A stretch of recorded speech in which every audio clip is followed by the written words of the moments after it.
Good morning, everybody. Welcome to the MMC, the Meadowlands Maintenance Complex here at New Jersey Transit. I'm Ray Greaves, Chairman of the Amalgamated Transit Union, and I have the honor and privilege today of introducing the Governor's great state of New Jersey. But before I do, I just want to give a big shout out to all the men and women at New Jersey Transit, the hardworking men and women of all unions, on the SMART union on the rail side, the ATU on the bus side. We come together and we're going to make this company great again because of the leadership we have up here with us today.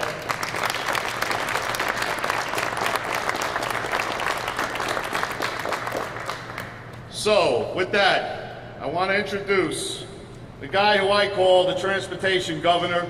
He has come here to New Jersey, took over New Jersey Transit, brought in new leadership with Diane Scassetti and Kevin Corbett, brought on a new team. It's a new day here at New Jersey Transit, and you're going to hear some things today that are astonishing. And it's because of the Governor's leadership and his administration and the hardworking men and women at New Jersey Transit. So please welcome the Transportation Governor, the best governor in the country, our Governor, Phil Murphy. Could be better than that, man. Hard to know what to say to live up to that, Ray. Bayonne's finest. Good morning, everybody. Sorry we're a couple minutes behind. Before I get to the reason why we're all here, I want to make some quick comments on two unrelated matters. And then I'll come back and throw some hosannas and homage in Ray's and other folks' direction. First, I want to recognize the retirement of longtime, one of my favorites in terms of as a reader, longtime Star-Ledger reporter and columnist Mark Diano, whose last piece ran in yesterday's print editions. Mark told the story of New Jersey through the eyes of our great people. His love for his home state and its characters was evident. His knowledge of our history, especially his efforts to have our critical role in the Revolutionary War recognized. He and I spoke on the phone a couple of months ago on this very topic. Especially his sense and knowledge of our history was unmatched by any other columnist. He always said he loved being a newspaperman, and it showed in his words. I will miss seeing his photo and his byline. We all wish him the very best in his future writings, and I know that we haven't read the last of him. Second, I want to acknowledge the decision made Saturday evening by the legislative leadership to pull the proposed redistricting amendment from consideration. This was, amen.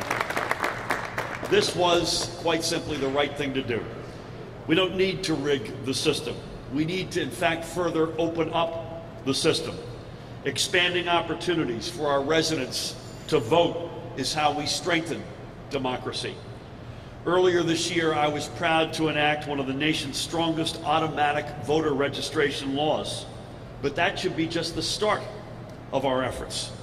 I stand ready and able and willing to work with legislative leaders to do things like to establish true early in-person voting, to restore full voting rights for those currently on probation or parole, to allow for same-day voter registration at the polls and for online voter registration, and to let 17-year-olds register and vote in our primaries if they will be 18 by the November election. I know we can do this, and if we take the same commitment to this that some took to the proposed amendment, there's no reason we can't have these reforms in place for the 2019 election cycle. This is how we can best strengthen our democracy and uphold our democratic values. So thank you for giving me a chance to address each of those. Hello, Al. We're in your hometown, man. So good morning again, everybody. Ray, thank you so much for that introduction, for your support, for your unwavering friendship, and to you and the great men and women of not just the ATU, but certainly the ATU, but your sister unions. NJ Smart is in the house in a big way.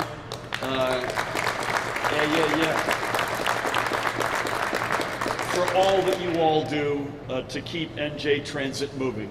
It is even in the darkest days, and this is something I had to keep saying over not just the past 11 months, but in the campaign, it wasn't the fault of the working men and women who were going to work every day, giving it their all at NJ Transit. It was a failure of leadership from the very top. It wasn't on the backs of the working men and women. And now, thank goodness, we're here to help as partners with you going forward. I want to reiterate Ray's welcome to NJ Transit's Meadows Maintenance Complex. I'm incredibly proud to be here with a whole passel of elected officials. I'll begin, and you'll hear from them, by two extraordinary public servants, Congressman Bill Pascrell and Congressman Albio Sires. I'm also thrilled to be here with NJ Transit Chair and DOT Commissioner Diane Gutierrez-Scacchetti. Diane, always an honor. And NJ Transit Executive Director Kevin Corbett's in the house. Kevin, we've got mayors and councilmen from all over the place. I will not go through each of their names, but it's an incredible honor that you're here. But I do have to give Al Santos a shout out because he's our host mayor today. So Al, thank you so much for hosting this. And we're all going to help after this, when we break the cameras down, we'll help Vic DeLuca celebrate his birthday all the way in from Maplewood. So Vic, happy birthday, buddy. And to so many other folks here who matter and keep the thing going. Janet Chernitz is here, who was with us from Tri-State Transportation, who was with us a couple of weeks ago. He's done great work. Doug O'Malley is here representing not just the transportation interests, but as a reminder, the extent to which we get NJ Transit into fighting shape. We take cars off the road and we salvage our environment. So Doug, to you and your colleagues, thank you. I am proud to announce that installation of positive train control in the required 282 locomotives and cab cars and wayside installations along 326 miles of track is now done. Yeah. Where we were only at 12% toward meeting the year-end requirement when our administration came into office 11 months ago yesterday, today we are at 100%. 1 year ago this upcoming Thursday at the Frank R. Lautenberg Station in Secaucus, I introduced Diane as our nominee to serve as Commissioner of Transportation, and together that day we pledged to make restoring NJ Transit our top priority. Then we added Kevin to our team after a multi-decade extraordinary career in the private sector. And the three of us knew going in that the first major hurdle would be completing the installation of positive train control by the December 31st, 2018 federal deadline. The prior administration's efforts on PTC installation had dragged interminably for quite literally years, despite everyone knowing this deadline was looming and the consequences if it was missed, and the consequences were dire. But then that administration knew they wouldn't be around for that. 12% completion in the almost 9 years since Congress enacted the mandate requiring PTC be installed. I think dragged may be too charitable a verb. Commuter safety took a backseat to cronyism. Service and reliability were sacrificed for frankly no good reason.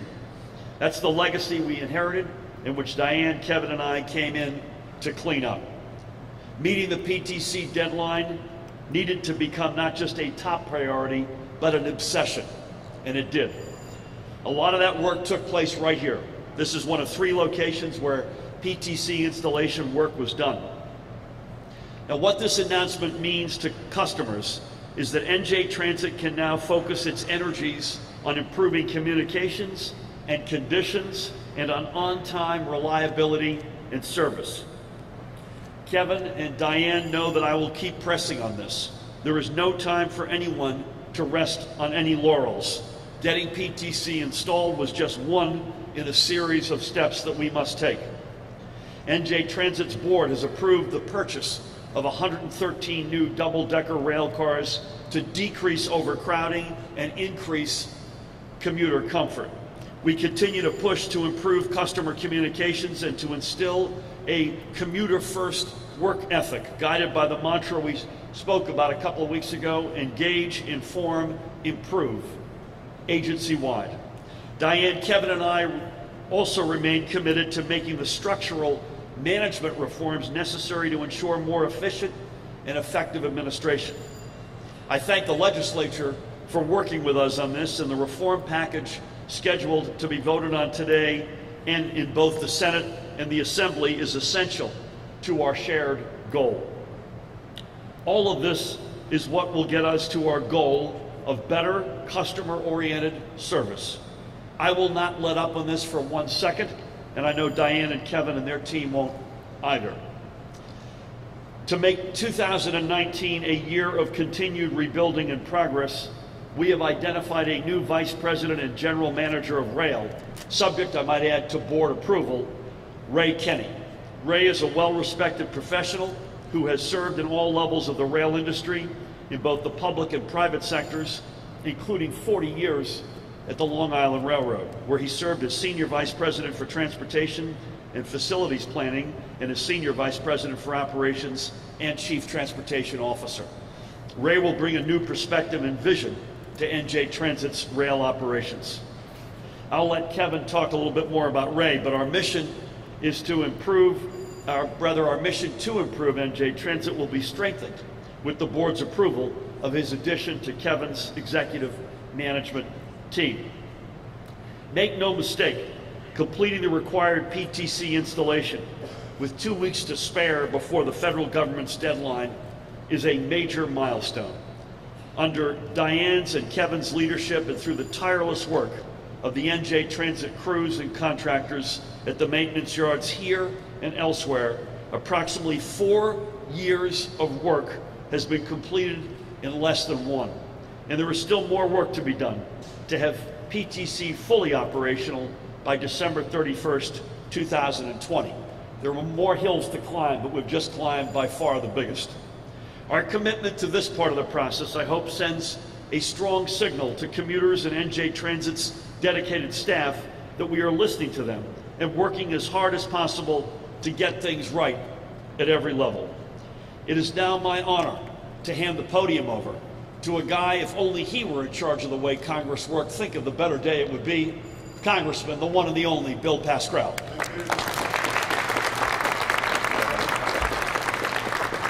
Thank you, Governor. Good morning, everyone. It's good to be in Kearney, Mayor. And with my brother Albio, we split this city. I think a railroad track splits my part from his part. Not quite? A little bit farther north. Thank you. I knew you were going to say that. So after years of being behind in our schedule, put it mildly, meeting the federal deadline for installing this positive train control technology along New Jersey Transit rail line shows transit passengers that safety is priority #1. And you go throughout the 50 states, and you go through the Congress, and you will conclude that when it comes to pipeline safety, highway safety, rail safety, it's put on the back burners. In fact, many times when we put the axe to the budget, they're the first to get hit. The Rail Safety Improvement Act of 2008, which Albio Series had a great deal to do with, required the implementation of the PTC on railroads which carry passengers or hazardous materials. It was the NTSB that identified PTC as the right technology to prevent incidents caused by train operator or dispatcher error. The original deadline, as the governor said, was 2015. Congress saw that railroads were not going to come close to meeting that deadline and delayed it.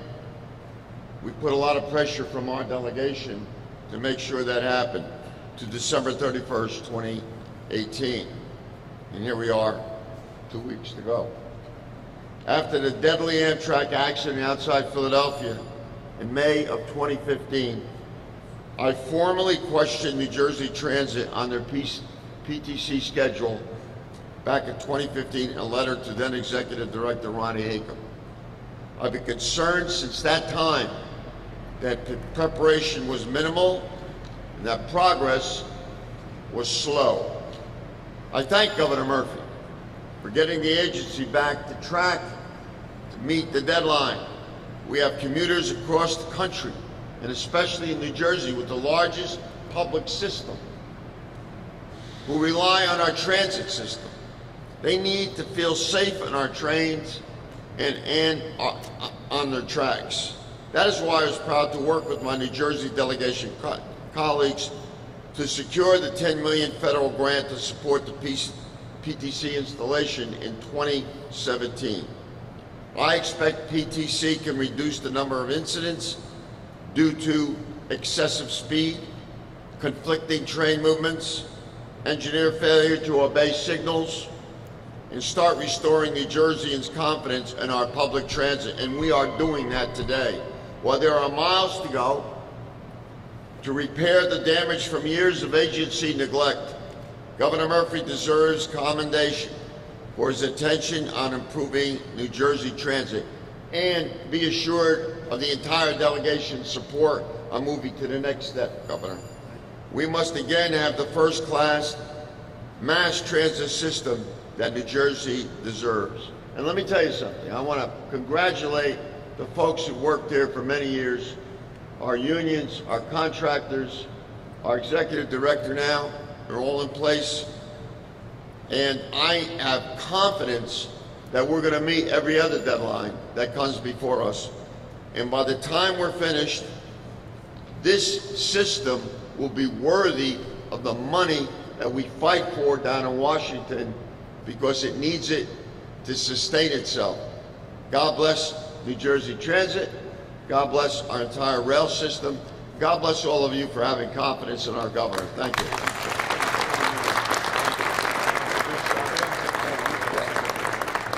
Congressman, thank you so much for that. I cannot thank you enough for your support.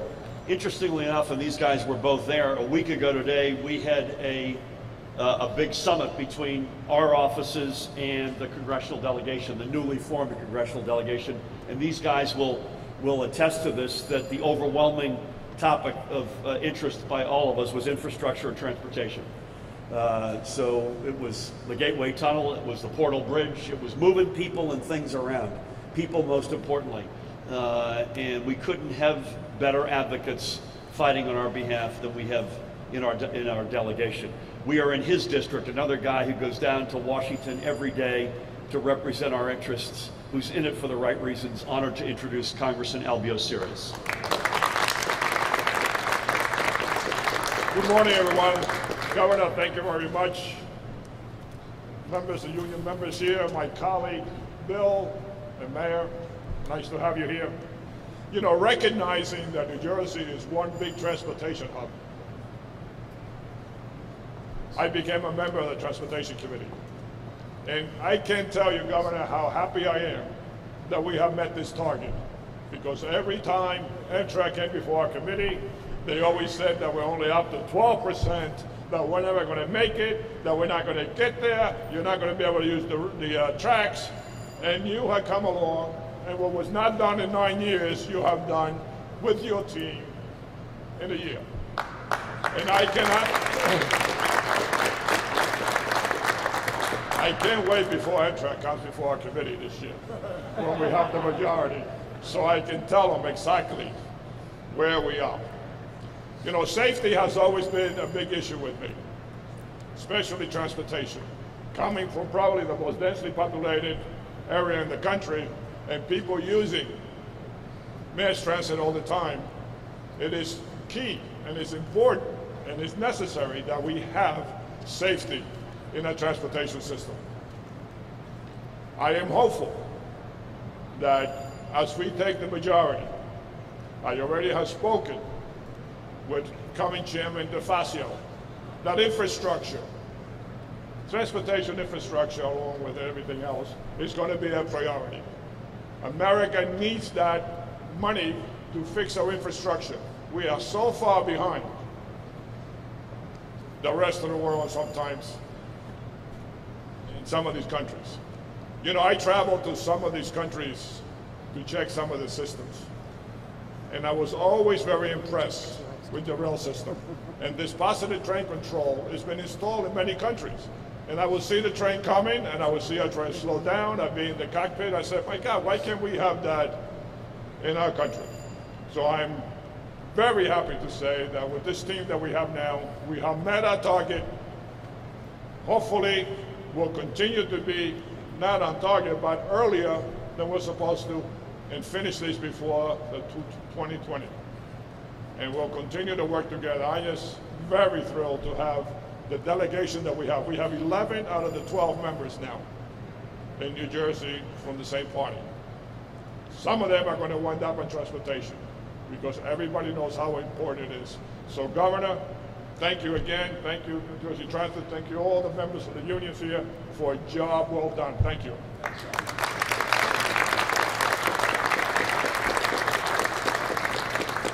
Congressman makes a very valid point that this part of the state is the densest, and we are the densest state in the nation.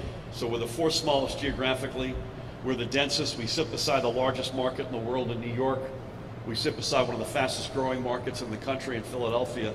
Moving folks around in the state or between our state and neighboring states is not optional. It's at the very core of our economic and societal viability. So thank you both for everything you guys do on our behalf. It is now my honor to introduce our Department of Transportation Commissioner, the chair of the NJ Transit Board, Diane Gutierrez-Scacchetti.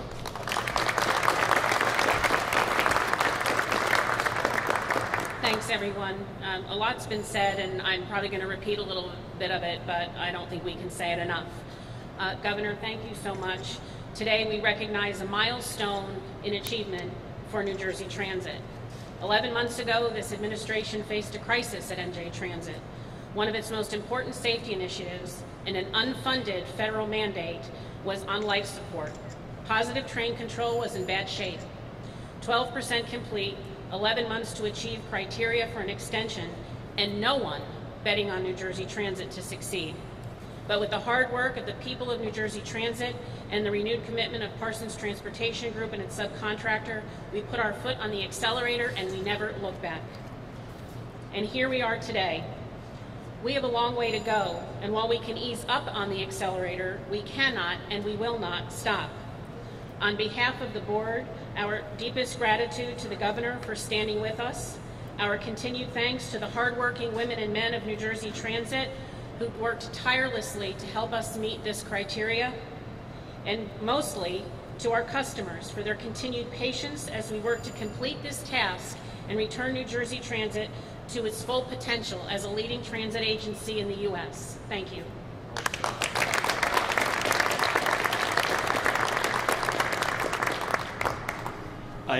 I want to, before I bring Kevin up, I take the train about once a week unannounced. I took it this morning. Kevin was right on time. Red Bank to Newark in this case. So.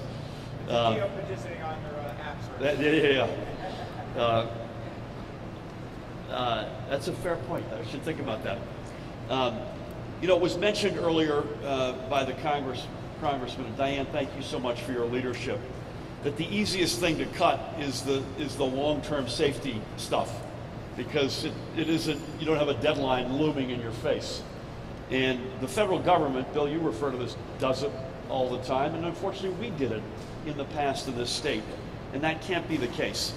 The other point is that this is a huge accomplishment, but I don't want folks to think that this afternoon they're going to walk out on the platform and everything is solved. I'm going to stay on this organization morning, noon, and night to make sure the customer experience, not just the safety, but the reliability, the comfort, the entire commuting experience becomes, again, best in the nation. And I am completely convinced we will get there. And we'll get there in many respects with a great board and a great management team led by, and I'm proud to introduce an Executive Director, Kevin Corbett. Kevin?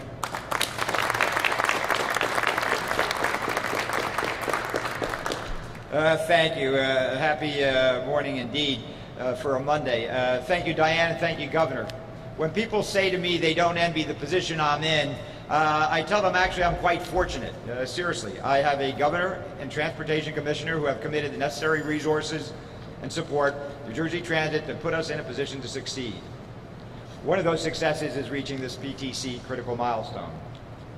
There were some difficult decisions that had to be made as we ramped up our vehicle and wayside installation schedule to meet the federal PTC requirements.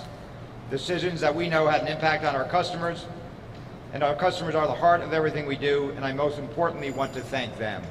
Their patience and understanding are part of the reason why we're able to make this announcement today. I would be remiss if I didn't also thank the FRA for their technical guidance. It has been invaluable throughout these last 10 months, and my sincere thanks to Ron Vittori and his team for their support. I'd also like to thank all of our rail partners, including Amtrak, Metro-North, Conrail, Norfolk Southern, and the Short Line for their continued cooperation. This was integral to our meeting our requirements and will be equally important going forward over the next 2 years. But it is really the hard work of New Jersey Transit employees assigned to this project, including those who worked at this very facility where vehicle installations have been ongoing, along with our consultants and their teams at the 2 other facilities in Piscataway and Morristown that really deserve much of the credit. And you have 3 examples of it right behind you of the 3 different type of vehicles. I have to admit that when I first arrived, the chances of making this milestone look extremely slim, frankly nearly impossible. And what many of our customers may not know, in addition to facing significant daily fines for failing to meet our year-end requirements and damage to our reputation, there was a real possibility that we would not have been able to operate service on January 1st. Many of you have heard me refer to this project as Project Seabiscuit, the underdog horse who won when no one else thought it could. Well, in keeping with that horse racing analogy, this accomplishment is akin to winning the Kentucky Derby. It's a great achievement, but it's only one leg of the Triple Crown. We still have to win the Preakness and Belmont Stakes over the next 2 years to declare victory.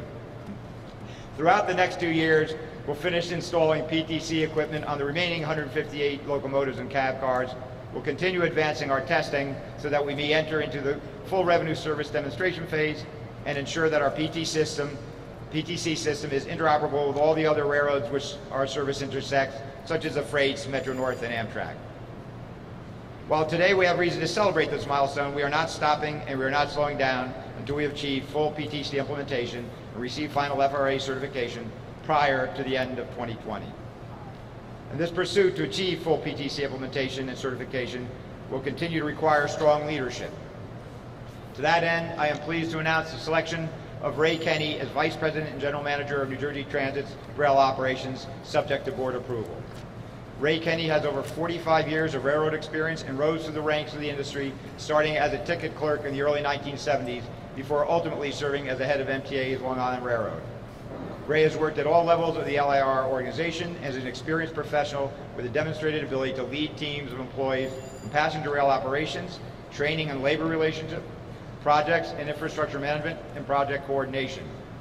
During his most recent years as a consultant at WSP, working for the Connecticut Department of Transportation, Ray has provided leadership, direction, and management of all facets of transit operations and project planning, particularly the new New Haven to Hartford service.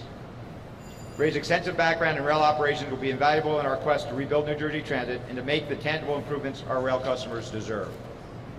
I would like to also thank Acting Vice President and GM Ed Baxa for his hard work and dedication through some very challenging times.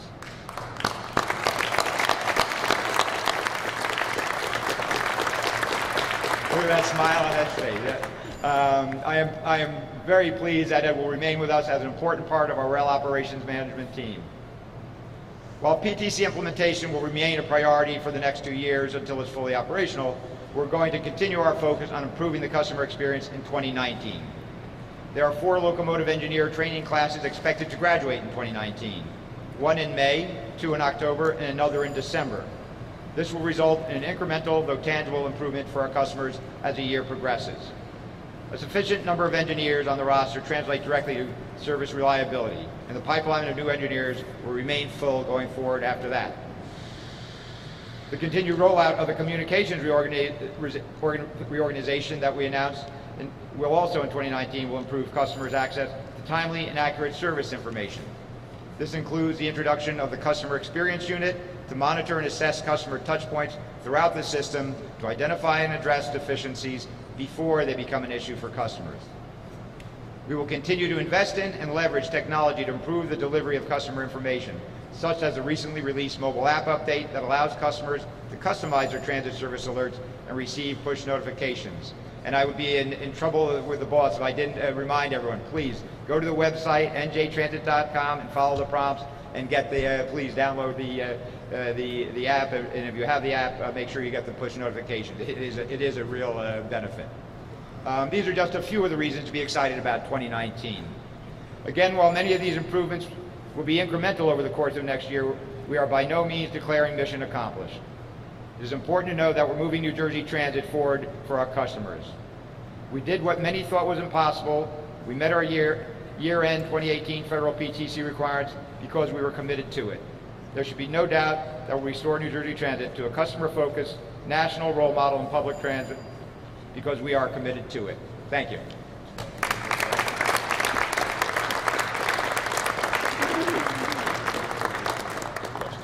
I think I'm concerned about all the stuff that's not getting done by taking up everybody's time today, but we should take a few questions and then we'll all get back to work, please. Governor, on topic, first of all, thank you for the microphone. You and others have mentioned the fact that we've met the PTC requirement for 2018, but the system is not fully operational. Could somebody lay out specifically what does this mean if a conductor has a sleep apnea issue or there's something broken? Is a train going to stop? What works and what doesn't? I'll let Kevin answer the question, but I want to just sort of the frame is there are several mountains, I said hills, I believe, several mountains to climb.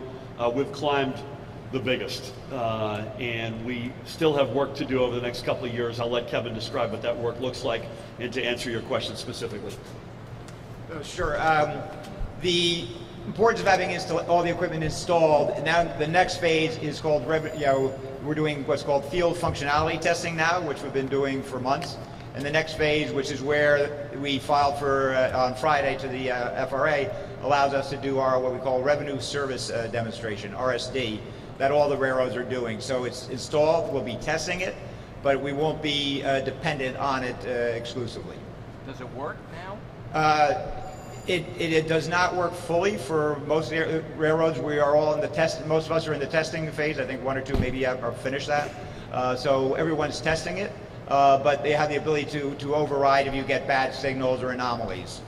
So what percent of it is operational? What percent of it is working now? 100%? No. No. 90%? 50%? Until you get certified, even if a railroad is doing it, until you get certified by the FRA, that you're 100%, then you're in the testing phase. So it's not a percent in testing, you're testing. You may have several runs that are perfect, you may have a run that sends a glitch, a slow down signal, something like that. So until you get to the point that you say, okay, our testing is to where it is flawless, then you go to the FRA and get the certification. And all the railroads have till December 2020. So that will take 2 more years? It could take whatever period of time, but the deadline, which says by Congress, there's no exception, is December 2020. And we do look to, and we do not want to get FRA a Christmas present on December. We tend to do that beforehand. I would just say, reiterate, underscore something Kevin just said. We went from last in the pack, now we're with the pack. We're with a whole bunch of rail systems around the country in this testing phase. And that's where we needed to be, that's where we should be, and that's where we are. The next phase. Please. I don't know if we're still doing the mic, or I can cut to you. Yeah, I'll grab the mic. Hi. 2 questions. The first one is on funding. That's steady funding for daily operations remains a problem. What are your plans for that? And number 2, when can commuters see a difference in terms of when the trains will arrive as scheduled, as they're standing there on the platform? So on funding, I think Diane and I are having a broad transportation funding sit down this afternoon, and we're early stages on our budget. So it's too early to tell, but we didn't come this far to now walk away. Let's put it that way. By nature of the beast, when you had to pull all of these cars off, the good news was we achieved an enormously difficult deadline to achieve. The challenging news was by pulling them off in combination with an engineering cohort that had been allowed to dwindle over the prior administration, we had disruptions to service. So the fact of the matter is, with both going in the right direction, we are going to begin to be able to push back on that. So you've got these cars and cabs and trains that were pulled off. They're now going to be back in service. As Kevin said, we have 4 scheduled classes for engineers in 2019 versus either 1 or none in the past administration, depending on the year you picked. And by the way, we're also going outside of New Jersey to find engineers. All of that will begin to evidence itself, but I think it's fair to say it's not a magic moment. There isn't tomorrow morning at 8 o'clock, are you going to have a dramatically different. This is going to be an incremental, step by step in the right direction, and I'm going to stay on this like a hawk. If I could just follow, are you certain all of the engineers in those classes are going to come to work for NJ Transit? I am not qualified to answer that, but I'll ask someone who is qualified.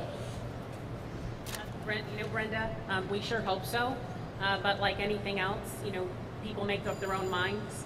What we're doing is working to improve the graduation rate of those classes, certainly giving them the encouragement to work for transit. I don't necessarily think they'd come for the training we're offering if they didn't intend to work for us, so I'm very hopeful. I think the way the governor talked to you about where we are, we had 282 cars that have been outfitted. We probably have about 150. So if we took 250 cars off the rails in 1 year, we have 2 years to finish outfitting about 150 cars. So hopefully they'll see cars return to service slowly. Progress is incremental, that's the message. Progress is incremental. It's not wake up, as the governor said, one day and it's done. Incremental over the next several months, they should see progress. We have a class graduating second quarter of this year. Again, keep adding to the pipeline.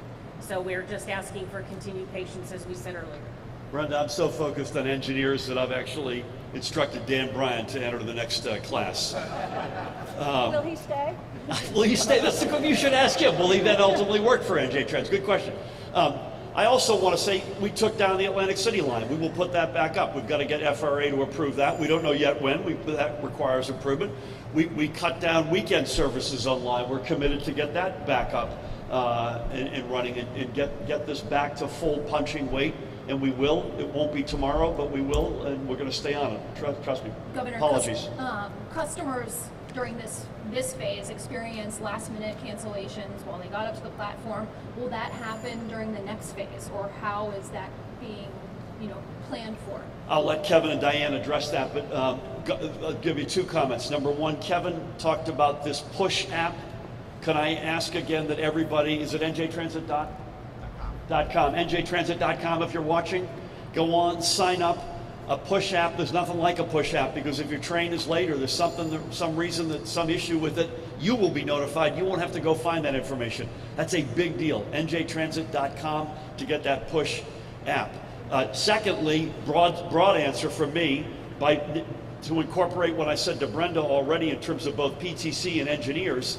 I'm not suggesting we have a magic moment, but all of what's being done here means that the incidences of what's been going on should be reduced. I want to come back, though, to the congressman in the meeting we had last Monday. We have to get the Portal Bridge project going. We need the Trump administration to fund that. We must get the Trump administration to fund the Gateway Tunnel. I am completely confident that with the management team and board oversight, the funding, the increasing of the engineers class, the enormous progress on PTC, the purchase of new cars, that which we can control, we will control. We need the federal government now to come along and help alleviate some of the challenges that are outside of our control. Would you add anything? I think we got it. Okay. Please. Governor. Right behind you. Sorry, Brian. I didn't see the microphone, and I bemoan the fact that we were giving a mic. Ryan, you're going to take it home with you. There are roughly about 158 cars left to do between now and 2020. How is that going to affect customers as far as train cancellations, delays, and other issues that they've been dealing with so far? 158? Actually, we've got 150 today. But 150. I'll just give you a quick math answer. We did 282 in 11 months, just under 11 months. And so we've got just over 24 months to do 150. And I don't think, Kevin, you or your team, or Diane, you want to wait till Christmas of 2020. So you should see a much softer, steady, much softer impact as a result of this. Ryan. Thank you, Governor. I heard you talk about voting expansion, but what about the redistricting process itself? Do you think after all this that there is room for some kind of reform or improvements to how redistricting is done in New Jersey? Yeah, I mean, I've said from the get-go when this thing showed up on Thanksgiving Eve, and frankly, we had thought a lot about this before, any process that is in the direction of less political, more transparent, more inclusive, count me as open-minded, if not embracing. Before you got here, I went through a bunch of steps that, we got automatic voter registration, which I'm thrilled about, but there's a lot more we could do. We should have, and these guys live this because they're up every 2 years, why are we only having 1 day of physical voting in New Jersey when so many other states have it for, I'd like to see 30 days? What happens if you have bad weather? What happens if you've got a train that breaks down on election day? So that's a big one for me. Ex-offenders is a big one. Online registration, 17-year-olds at the primary, 18 years at the November general election. There are a lot of steps that I want to take, and I want to work with the legislative leadership to get there. But redistricting is not a priority then, it sounds like. No, redistricting is a priority. I'm completely of the opinion that the voters ought to pick the legislators, and the legislators shouldn't be picking the voters. And that's what that plan that was just pulled back would have done. If there's anything within the redistricting piece, not just the broader opening of democracy, that is more transparent, more inclusive, less political, I am wide open for suggestions into working. Please. So, Governor, this project went for 9 years and that line was flat. Then all of a sudden it went to 12% by the time you took over. How did it go from 12% to 100% in 11 months? Because nothing in the state of New Jersey happens very fast.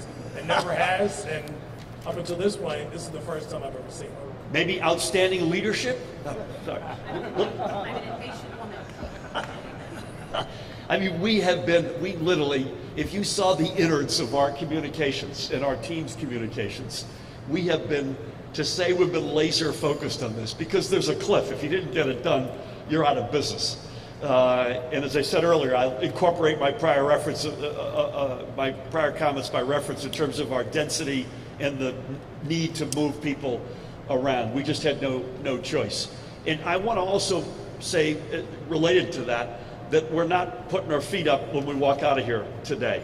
We're going to stay, likewise, I will stay laser focused on NJ Transit to make sure that not just the balance of PTC gets done, but also the engineering classes do get built. We do hire them, that the commuter experience becomes best in the nation. We have no less an objective than that. Maybe one more, please. What's your reaction to the federal judge in Texas declaring Obamacare unconstitutional? Ridiculous. Ridiculous. First, I'm not a lawyer, but I'm told by folks who are, I'll give one more to Elise down here, I apologize. Ridiculous. I'm not a lawyer. I'm told it is riddled with inconsistencies. It's overreaching.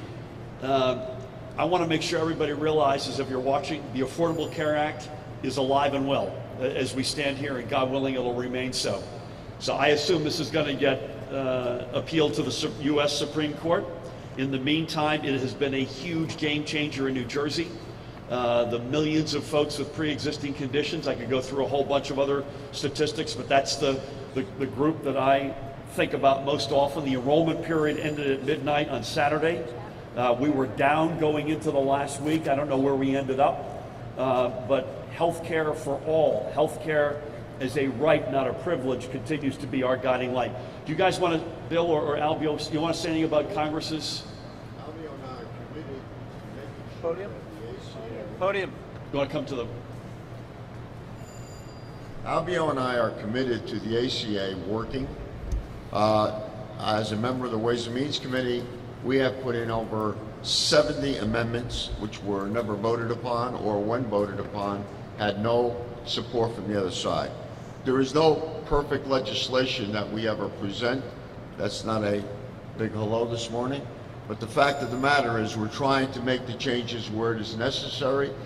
And now that we got one foot up anyway in the House, we're going to continue to try that. No one said it's a perfect document.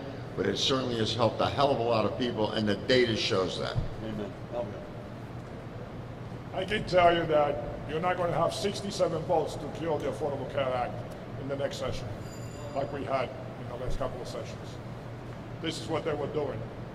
It is completely ridiculous what they've done in Texas for making this decision. My district alone, I think we have about 140,000 people that are getting health care. Yep, that otherwise wouldn't, right? They would not. Yep. Elise, you have one? A couple of reporters have asked this, but I didn't really hear a clear answer. You still have roughly 150 cars to do. Yep. But there will also be testing going on at the same time. So can you give us some idea of what commuters can expect in the next 2 years? Will there be cutbacks to service? Will we see, another instance where there's so many cars out of service that we can't make all the trains run on time again? I think I gave you the broad brush answer. I'll ask Kevin and Diane to come up and give you a little bit. The math is in our favor. So 282 over 11 months, 150 over 24 and a half months. Those are odds that we like a lot better in the second instance. The testing goes on as a dynamic matter as the system is running. So that's not a cause for delay as much as it is real-time feedback. And I'll let these folks come in and fill in any beyond that. Sure. At least the fleet that we need to operate our roughly 700 trips a day is with a 10% cushion comes to that 282 total. That's what we need of the combination. So the balance, as the governor said, if you do the math, if we look on where we're doing roughly 20 vehicles a month, now we need to do 6. But those 6 are in our surplus. So we still have some of those different units, different models that we may have to mix and match over the coming months. But you'll see the vehicle availability will not be the issue after the next few months once we start ramping back up. So the test, as far as the testing, that'll be doing a lot of it at night. There may be on weekends. We may want to be very heavy on testing, so may try to gear it. But we'll be able to do that testing in a way that minimizes the impact on our regular service. So I want to close with a comment Kevin just alluded to that Kevin and Diane and I have spoken about. One question which was embedded, Elise, in your question and some of the other ones is what's the magic of 282? And that's an important point to make here, I think. 282 is the agreed upon, this is what we need to run the runs we need to run every day. So not only is the math more attractive when you say 282 over 11 months versus 150 over 24 and a half months, but as Kevin just alluded to, and this is a big point, that the 150 are by definition in surplus. So you're already in a different and better place. I want to thank Diane and Kevin. I want to thank Congressman Pascrell and Ceres, to all of the extraordinary mayors and elected representatives today. Ray, to you and your ATU brothers and sisters, to Ron and the NJ Smart brothers and sisters, to each and every one of you guys back there, ladies, who make the show go every day. Thank you all and congratulations.